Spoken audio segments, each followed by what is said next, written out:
Today we have a 1997 Ecoca EL5115E lathe with Mitsubishi Meldas M520L CNC control system. This machine is equipped with the manual Dorian 8-station quick change tool post, 12-inch 3-jaw chuck. This machine has the optional secondary control station with the electronic hand wheels and the jog stick for jogging the X and Z axis servo motors. This machine can be used as a CNC or manual lathe. At this time, I will start the spindle and let it run, and I will jog the axis servo motors with the secondary control station.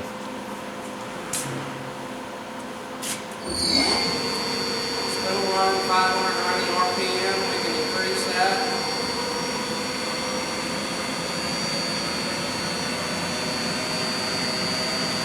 800 RPM, jog the axis.